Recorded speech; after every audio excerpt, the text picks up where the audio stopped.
బాధలు, సమస్యలు, ఇరుకులు, ఇబ్బందులు, అప్పులు, తిప్పలు, నొప్పులు, రోగాలు, ఇరుకులు అన్ని చాలా ఉండొచ్చు. ఎన్నున్నా నాకు తోడై ఉన్నవాడు బలవంతుడని నేను ఎరుగుతున్నాను. ఏమండి, చిత్రలేఖనం పోటీలు పెడితే ఆ పోటీలలో ప్రశాంతత ఉట్టిపడే విధంగా బొమ్మ గీయమని టెస్ట్ ఇచ్చారంట, పరీక్ష. ప్రశాంతం ఉట్టిపడేటట్టు అంటే ఏం గీస్తాం? సహజంగా నాకు కూడా కొంచెం బొమ్మలు గీపించిందిలే, బొమ్మలు గీసే పిచ్చింది. ప్రకృతి, సంధ్యవేళ, ఇంటికి వస్తున్నటువంటి రైతులు, గోళ్ళకి వెళ్తున్న పక్షులు, మరి అస్తమిస్తున్నటువంటి సూర్యుడు, మరి హాయిగా వీస్తున్నటువంటి చల్ల గాలి, గాలికి పక్షుల ఈకలు కదులుతున్నట్టు, మంచిగా జలపాతాలు, ప్రశాంతత ఉట్టిపడే విధంగా అంటే అలాంటివే గీస్తాం. అవునా? అలాంటివే గీస్తాం. కానీ ఒక చిత్రకారుడు ఏం గీశాడో తెలుసా? అతడు గీసిన దానికే ప్రైజ్ వచ్చింది. ఏం గీశాడో తెలుసా? ప్రచండంగా రౌద్రంగా ఎగసిపడుతున్న అలలు, కెరటాలు గీశాడు. సముద్రంలో కెరటాలు గీశాడు. అవి చూస్తేనే అల్లకల్లోలంగా ఉన్న సముద్రం అర్థమవుతుంది. ఆ కెరటాలు వచ్చి ఆ సముద్రపు ఒడ్డునున్న ఒక బండను ఢీ కొడుతున్నాయి. ఆ కెరటాలు వచ్చి ఒక బండను కొడుతున్నాయి. అట్లా గీశాడు. ఏం గీశాడంటే బండను బాదుతున్న కెరటాలు.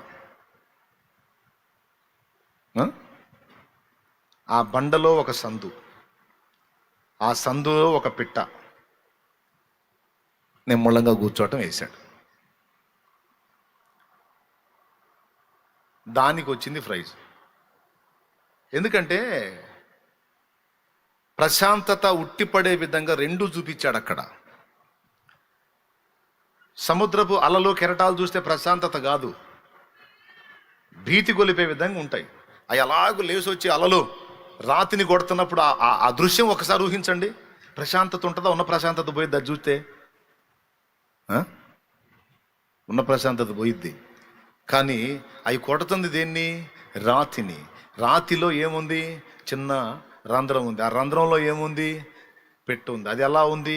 ఆందోళనగా లేదు. కడలి కెరటాలు ఎంత బాదుతున్నా దాని గూడు రాతిలో నిర్మించబడినందున దాని ఫీలింగ్ ఏంటో తెలుసా?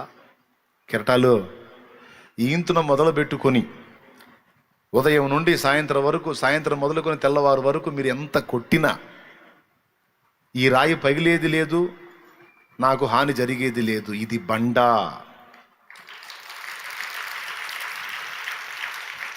ఇదేంటి?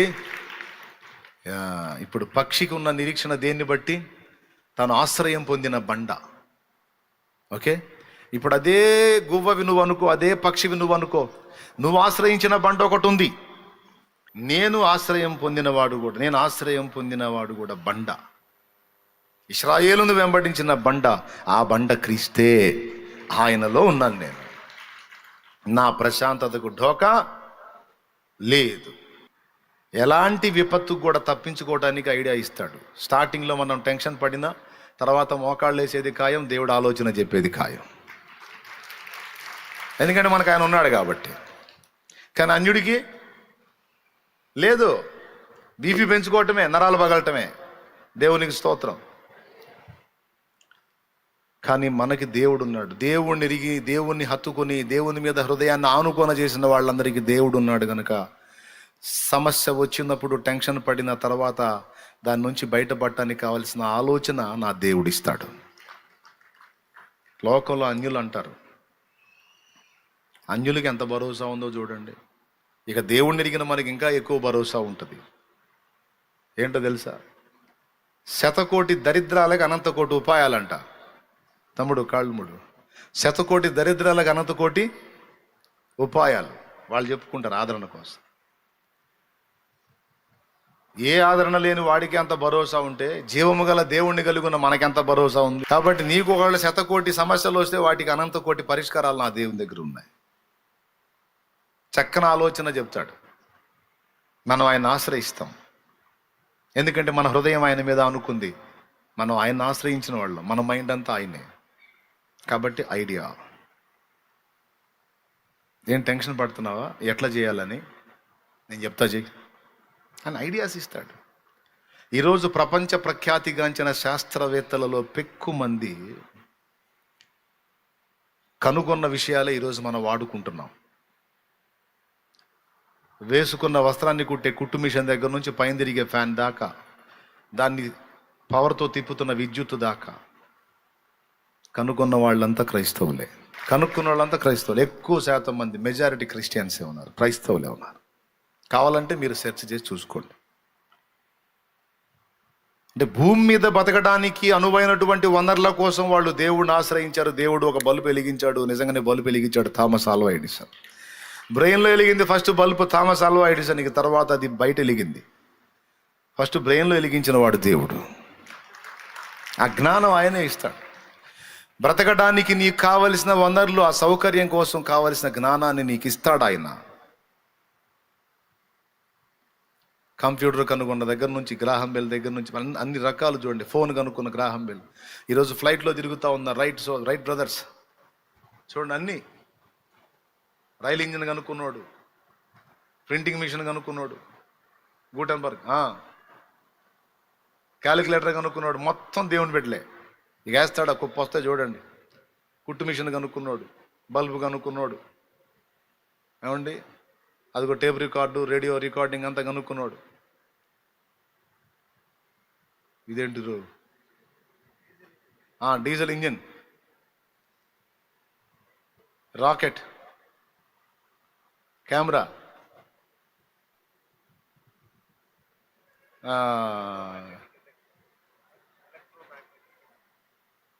విద్యుత్ శక్తి కదా అది,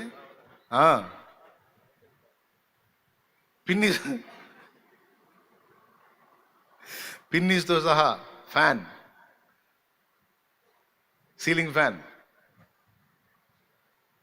చూడండి. టెలిస్కోప్, అవును, థర్మామీటర్. ఐజాక్ న్యూటన్ ఆయన ఫాదర్ ఆఫ్ ఫిజిక్సా? దేవునికి స్తోత్రం కలుగును కాక. ఇప్పుడు మీరు చూస్తే చాలాసేపు వస్తాయి అవి. ఎందుకు? అన్ని కనుక్కున్నారు వాళ్ళు. ఈ జ్ఞానం ఇచ్చింది ఎవరు? భూమి మీద మనుగడ సాగించడానికి, వనరులతో బ్రతకడానికి జ్ఞానం ఇచ్చిన వాడు ఆయన. ఐడియా ఇస్తాడు. చేయి పట్టి వెన్ను తట్టి చక్కని ఆలోచన చెప్పి నడిపిస్తాడు నా దేవుడు శ్రమలోనైనా. ఓకేనా? 4 రకాలు చెప్పా. ధైర్యం, సంతోషం, ప్రశాంతత, ఐడియాలజీ. 4 దేవుణ్ణి కలిగి నోడికి దొరుకుతాయి. 5వది, ఈ 4 వాళ్ళకి లేవు, మళ్ళీ మనకున్నాయి. 5వది జన్మ సార్థకత. కాలమును ఎలా ఖర్చు పెట్టాలి, లైఫ్ని ఎలా అర్థవంతంగా ఖర్చు చేయాలనే జ్ఞానము, గ్రహింపు దేవుడు మనకిస్తాడు, కానీ వాళ్ళకి తెలియదు అది. అందుకే కూర్చొని గవలాడుకునే వాళ్ళు గవలాడుకుంటారు. ఏమండి పనికి మళ్ళీ మీటింగ్లు వేసుకునే వాళ్ళు వేసుకుంటూ ఉంటారు. పిచ్చి పిచ్చి పనులన్నీ చేస్తుంటారు. కొంతమంది ఏం చేయరు, ఊరకు కూర్చొని చూస్తూ ఉంటారు, వచ్చేవాళ్ళు పోయేవాళ్ళు. ఇదే పని. కానీ దేవుణ్ణి ఎరిగిన బిడ్డలు అలా టైం పాస్ చేయనీడు. ఇంకా చెప్పాలంటే టైము చాలనంతగా దేవుడు తన పనిలో వాడుకుంటాడు. లైఫ్ని ఎలా ఖర్చు పెట్టాలో, ఏ విధంగా పని చేయాలో, ఏ విధంగా సేవ చేయాలో, ఏ విధంగా ఇతరులకు ఉపకారం చేయాలో, ఎలా లైఫ్ని సద్వినియోగం చేసుకోవాలో దేవుడు తన బిడ్డలకి జ్ఞానం ఇస్తాడు. వాళ్ళు లైఫ్ను అర్థవంతంగా ఖర్చు పెడతారు. సింపుల్గా మీరు కావాలంటే టెస్ట్ చేసి చూడండి. ఒక ఫ్యామిలీ ఉంది, భార్య భర్త ఉన్నారు, వాళ్ళకి పిల్లలు లేరు అనుకుందాం. సౌండ్ ఫుల్ డబ్బు ఉంది. ఇక వాళ్ళు చేసే పని ఏంది మీరు చెప్పండి? ఇంక వాళ్ళు ఏం పని చేయాల్సిన అవసరం లేదు. కంపెనీలు ఉన్నాయి, నెలకి లక్షల కోట్లు డబ్బులు వస్తాయి వాళ్ళకి. ఇక ఆ డబ్బులు లెక్కేసుకోవడం తప్ప ఇంక రెండో పనేం లేదు. వాళ్ళు ఏం చేస్తారు మీరు చెప్పండి? వాళ్ళు ఏం చేస్తారు మీరు చెప్పండి?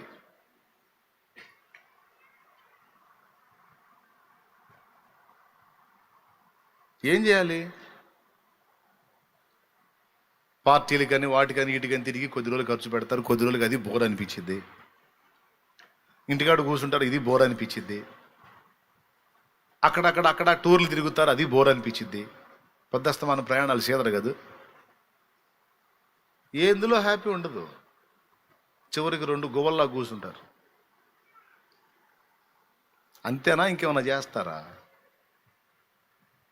అదే దేవుణ్ణి ఎరిగిన వాళ్ళు అయితే పిల్లలు లేకపోతే అవసరమైతే తెచ్చుకొని పెంచుకొని వాళ్ళకి లైఫ్ ఇస్తారు. లేకపోతే సేవా కార్యక్రమాలు ఏదో దానిలోకి ఇన్వాల్వ్ అయిపోయి, ఎందుకంటే ప్రభు చెప్పినటువంటి మార్గం ఉంది కదా, ఇందువల్లే నీ పొరుగు వానిని ప్రేమించు అని. కాబట్టి ఆ లైఫ్ టైముని దేవుని సేవలోను మనుష్య సేవలోను ఖర్చు పెట్టేసి చరిత్ర పుటల్లో నిలిచిపోతారు. అర్థవంతంగా ఖర్చు పెట్టడానికి కావలసిన జ్ఞానాన్ని దేవుడిస్తాడు, కానీ లోకస్తులకు అది లేదు. వ్యర్థంగా టైం గడిపేసుకొని రేపు రిక్త హస్తాలతో నిలబడతారు దేవుని ముందు. కానీ దేవుణ్ణి ఎరిగిన వాళ్ళని అలా టైం వేస్ట్ కానివ్వడు దేవుడు. నీ బ్రతుకును నువ్వు ఎలా సార్థకం చేసుకోవాలో, దాన్ని అర్థవంతంగా ఎలా ఖర్చు పెట్టాలో, ఇతరులకు ప్రయోజనకరంగా, ఇతరులకు దీవెనకరంగా, తన నామానికి మహిమకరంగా నీ లైఫ్ని ఎలా వెచ్చించాలో దేవుడు నీకు జ్ఞానం ఇస్తాడు. అలా అర్థవంతంగా ఖర్చు అయ్యేటట్టు చేస్తాడు. ఇక వాళ్ళని చూసి వీళ్ళని చూసి మీరు వాళ్ళతో నన్ను పోల్చొద్దు. సిరి ఎంత కుప్పేసినా అది మనకి దేవుణ్ణి తెచ్చి ఇవ్వదు. కానీ దేవుణ్ణి ఒక్కడిని మనం కలిగి ఉంటే ఈ లోకంలో ఘనమైన సిరి మొత్తాన్ని తెచ్చి నీ పాదం కింద పెడతాడు ఆయన, నీ కాళ్ళ కింద పెడతాడు దేవుడు. కాబట్టి ఇప్పుడు ఎవరు గొప్ప? సిరి గొప్ప, దేవుడు గొప్ప? దేవునికి స్తోత్రం కలుగును గాక. కాబట్టి మొట్టమొదట కొంతమంది హృదయాలేమో శరీరాలను ఆధారం చేసుకుంటే, కొంతమంది హృదయాలేమో డబ్బును ఆధారం చేసుకుంటాయి. మరికొంతమంది హృదయాలు మరి వేటినో ఆధారం చేసుకుని ఎక్కువ ప్రయారిటీ వాటికి ఇస్తారు. ఘనతల కొరకు కొంతమంది, పబ్లిసిటీల కొరకు కొంతమంది, పేరు ప్రఖ్యాతుల కొరకు కొంతమందికి ఇవన్నీ ఉండవు, కానీ సౌందర్య ఆరాధన ఉంటుంది. సౌందర్య ఆరాధన. ఆఖరికి చర్చిలో కూర్చున్నా సరే చెమట పోయి నీరు, చర్చిలో కూర్చున్నా సరే చెమట పోస్తే పూసుకుంది పోయేది ముఖానికి. అందుకని కొంచెం చెమట పోస్తుంది.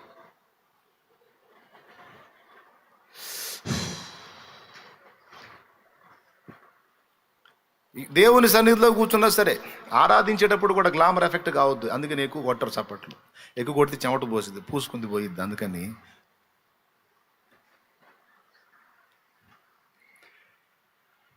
వీళ్ళు గ్లామర్ పిచ్చోళ్ళు అనమాట. ఇట్లాంటి వాళ్ళు ఉంటారని మీకు తెలుసా?